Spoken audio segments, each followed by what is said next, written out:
5 menit lagi. Jadi masing-masing memakai waktu 30 menit, saya pikir fair. Nggak tahu kan bilangin. Jadi kalau seandainya dilihat ya, kenapa ini adalah satu forum silaturahim. Jadi ini bukan acara debat, tapi hanya memaparkan visi misi. Dan ini bisa terlihat dari Aceh dengan Pak Kurtubi. Mereka tuh sama-sama yang menggagas acara ini sejak awal dari KPKN, Komite Perangkat Negara. Tapi mereka berdua, yang satu di nomor 1, satu di nomor 2. Ternyata di kalangan ininya akrab-akrab aja. Saya pikir kita langsung aja, ada Pak Tumiran sama Ibu Hendri. Tadi sudah dipaparkan panjang lebar. Saya pikir memang kalau dipaparkan semuanya ini waktunya juga sangat terbatas. Mungkin dari masing-masing nomor 1 dan nomor 2 ini tidak sempat memaparkan seluruhnya. Tapi yang saya catat adalah mungkin terlalu banyak fokus ke migas ya Pak. Mungkin perlu dielaborasi di renewable energinya, bagaimana kesiapan infrastruktur dan lain-lainnya. Dan ini dia yang tadi merekomendasi tanda tangan Pak dari Provinsi. Oh iya. Ada Pak Tumiran yang memang sangat pakar. Kayaknya sudah ada Pak ya. Kayaknya sudah terbit. Mungkin bisa memberikan masukan, pertanyaan atau saran atau bagaimana sebagai panelis. Setelah itu Bu Hendri, waktunya 10-15 menit. Silakan Pak. Assalamualaikum warahmatullahi wabarakatuh. Selamat siang, salam sejahtera buat kita semua. Hari ini saya dapat kehormatan Pak diundang oleh Bapak Marwan. Jadi makasih yang terhormat Pak Darmawan, Pak Kurtubi dan Pak Kardaya dan lain-lain. Saya kira ini suatu kehormatan siang. Jadi kalau job Pak, kita selalu diskusi ya, melarang ekspor batu bara. Tapi kalau di Medan, batu bara diekspor Pak. Karena di Jawa memberi nilai tambah, di kampung nggak bisa apa-apa. Batu bara bikin musuh energi nasional aja Pak. Tapi kalau dibawa ke Jakarta, added value-nya jadi tinggi.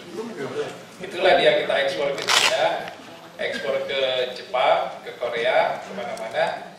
Sumber daya mineral kita ekspor, added value menjadi tinggi. Mereka cerdas, transformasi brainware skill, memberi nilai tambah. Kita cerdas nggak? Pertanyaannya adalah kita males Pak. Yuk saya kasih tambang dah, ekspor aja yuk, kami dapat royalti dan cukup. This is the basic question Pak. Sebagai akademisi saya kadang-kadang sedih Pak. Mendidik anak Indonesia yang cerdas pintar. Saya bekas dekan dulu. Kemana anak ini mentransformasikan brainware skill? Sarana nggak ada. Tadi saya senang mendengar 2 paparan Pak, tapi juga sedih Pak. Sedih terhadap 2 sahabat saya. Arahnya kan bagaimana koordinasi gitu. Kok nggak nyinggung-nyinggung Den gitu ya.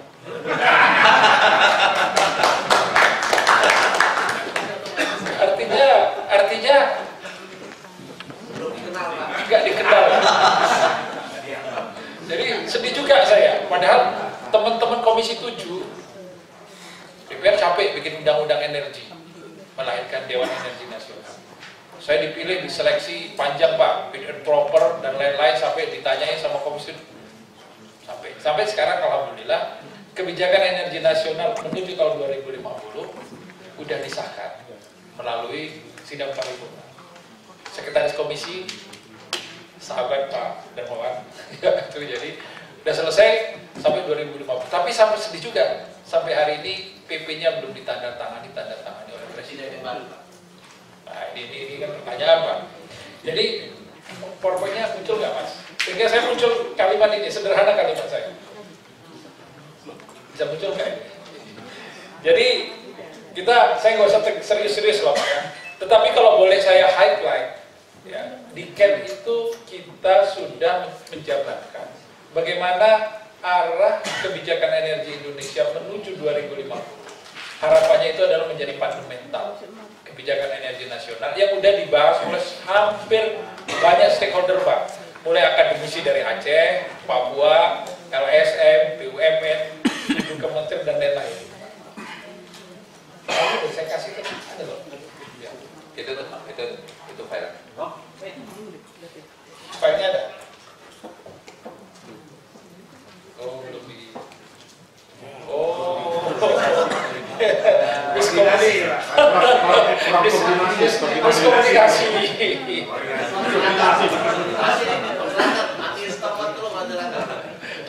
Mati stopwatch katanya. Udah dimatiin, Pak? Ya. Salah perintah, Pak.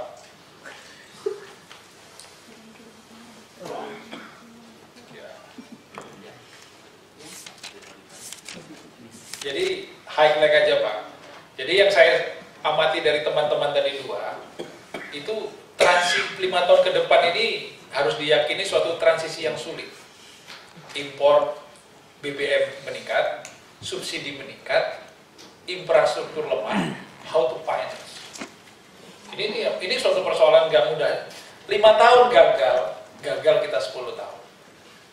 Kalau menurut pandangan kami di Ken ini, bagaimana ruang 5 tahun ini dimanfaatkan semaksimal, generasi muda yang potensial Indonesia ini bisa mentransformasikan semaksimal mungkin web, skill, memberi nilai tambah.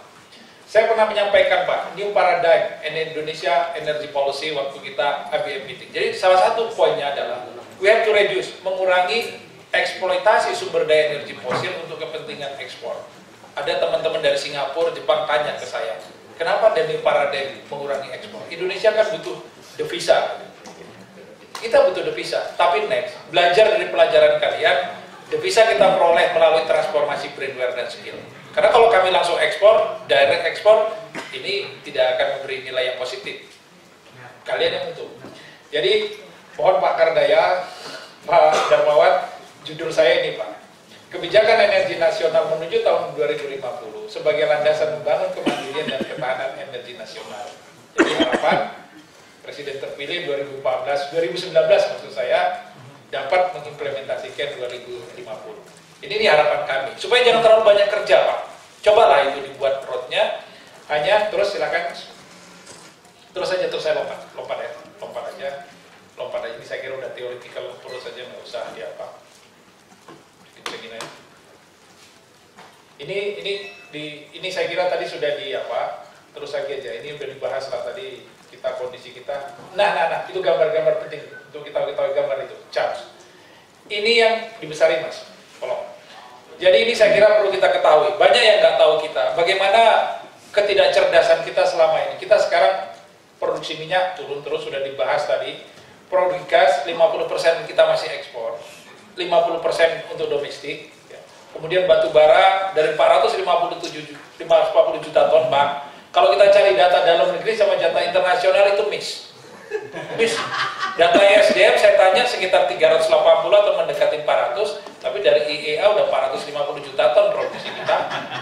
Ini siapa yang salah? Sehingga saya ambil IEA, nggak saya ambil data ISDM walaupun saya di DEN.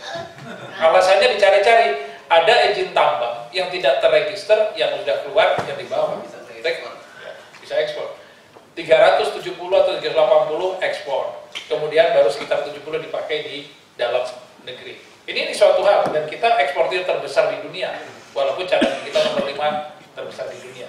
Ini kita tanya. Kemudian next, ini kita, Pak, minyak, ya. Minyak kita itu cuma 0,26% dari cadangan di dunia untuk 240 juta jiwa. Miskin kali, kita nggak bisa bandingkan misalnya dengan Arab Saudi dan lain-lain.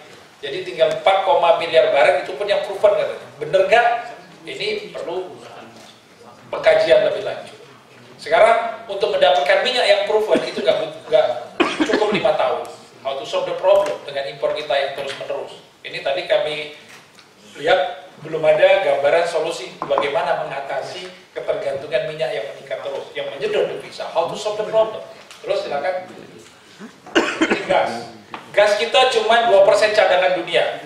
Kira-kira 108 TCF yang proven katanya. 50% sekarang ekspor, 50% dalam negeri. Tapi kalau kita lihat tren kebutuhan di 2022 terjadi tren loss optimize kalau produksi kita nggak nambah, maksimum antara produksi dan domestik. Setelah itu defisit gas. How to solve the problem? Question fundamentalnya. Terus silakan. Ini pengekspor gas kita nomor 8, pengekspor terbesar di dunia, walaupun kita cuma 2% cadangan di dunia. Terus silakan. Ini tadi sudah disinggung oleh Pak Wawan, saya nggak cerita lagi, silakan. Ini juga sudah disinggung, datanya sudah. Ini konsumsi dan produksi batu bara kita nomor 1 di dunia, eksportir kita, tapi konsumsi terbesar adalah Cina. Cina walaupun cadangannya besar, produksinya besar, tapi dia masih impor. Dan bahkan kalau bapak-bapak lihat di Cina, itu tumpukan-tumpukan batu baranya itu cadangannya lebih banyak yang untuk operasi pembangkit listrik daripada punya PLN yang ada di Suralaya. Lebih banyak nih cadangannya di sana. Kalau sempat melihat ke sana ada waktu, silakan. Terus Mas, ini kondisi keenergian kita ya. Jadi tata kelola, BXPN, orientasi, masih devisa dan lain-lain. Saya kira kita udah dibahas tadi. Pak Marwan sudah singgung, saya nggak singgung lagi Pak. Terus ini juga saya nggak singgung lagi. Terus silakan. Ini infrastruktur listrik. Infrastruktur listrik kenapa saya perlu penekanan? Perlu ingin menyampaikan ke bapak-bapak. Indonesia 40 juta jiwa, 240 juta jiwa disupport oleh 40 giga.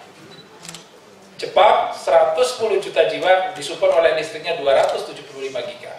Singapura negara tetangga dengan 4 juta jiwa itu listriknya udah 10,5 giga. Katanya 80% listrik pembangkitnya pakai gas. Siapa yang kasih? Indonesia. Siapa yang salah? Ya kita iri sama Singapura, nggak bisa. Sekarang kita mau narik lagi gas dari Singapura balik Indonesia, bisa nggak? Questionnya 10 kali kan? Malaysia listriknya dengan penduduk 29,5 juta, listriknya 28 giga.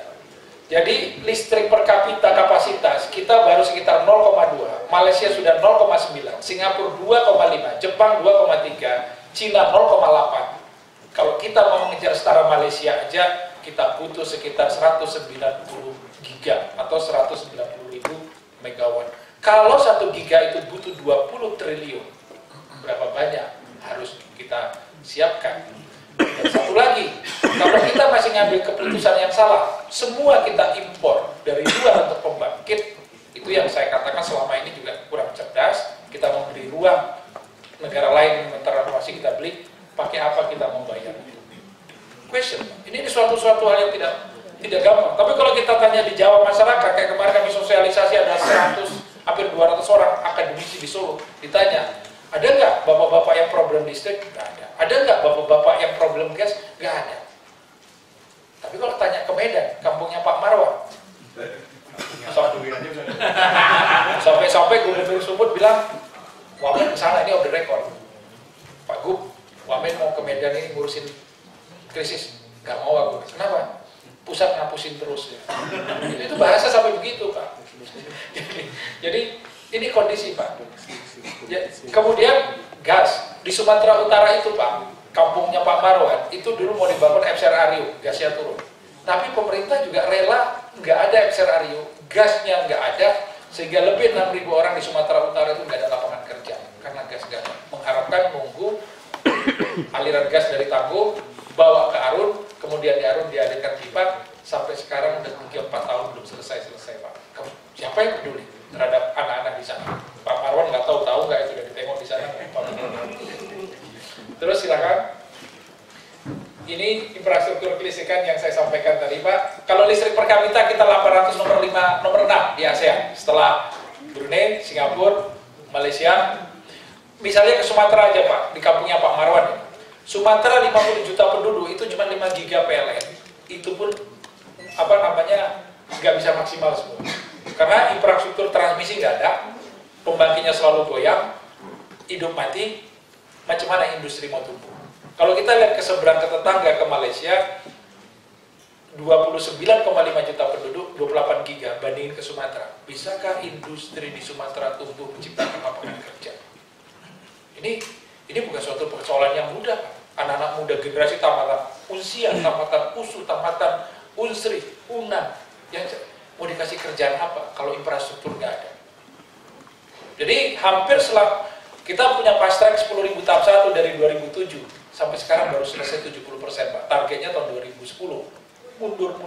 Belum lagi pembangkitnya itu kualitasnya tidak seperti apa yang diharapkan. Ya udah, itu udah terjadi kan, sudah terjadi. Tapi ini kenyataan. Terus silakan.